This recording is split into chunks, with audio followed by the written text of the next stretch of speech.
জ্যৈষ্ঠ মাসের পূর্ণিমার পূর্ণ তিথিতে শ্রীমন্দিরের মধ্যে অবস্থিত ৭৬ ফুট লম্বা ও চওড়া এক বেদির ওপর ৩ ভগবানকে ১০৮ ঘড়া পবিত্র জল দিয়ে স্নান করানো হয়।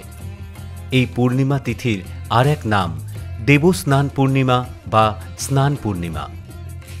মন্দিরের মধ্যস্থানে অবস্থিত সোনা কুয়া নামক এক কুয়া থেকে এই ১০৮ ঘড়া জল তোলা হয়। এরপর ভগবান জগন্নাথ, বলরাম, মাতা সুভদ্রা ও সুদর্শনকে পত্রবস্ত্র পরিয়ে রত্নবেদী থেকে নামিয়ে তালপাতার পাখায় হাওয়া দিয়ে জয়গান সহযোগে নিয়ে যাওয়া হয় স্নান মণ্ডপে। এই রীতিকে বলা হয় পহণ্ডি। পৌরাণিক মতে এই স্নানযাত্রার পরই ৩ ভগবান জ্বরে কাবু হয়ে পড়েন। সেই কারণে ৩ ভগবান আগামী ১৫ দিন অবস্থান করেন মন্দিরের এক বিশেষ স্থানে, যার নাম নিরুদম গৃহ।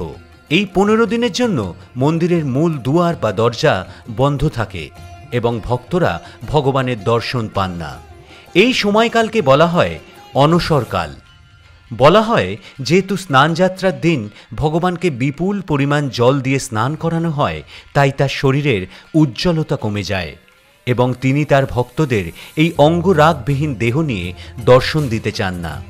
এই সময় ভগবানকে শুধু ফল, দশমূল ও ছানা সহযোগে তৈরি দশমূল পথ্য ও পাচন প্রদান করা হয়।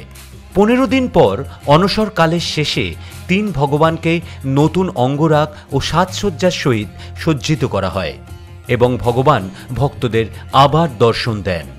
অমাবস্যার এই দিনটিকে বলা হয় নেত্রোৎসব বা নবযৌবন উৎসব। ক্যাফে হুল্লোড়ের নিবেদন শ্রী জগন্নাথ দেবের রথযাত্রা।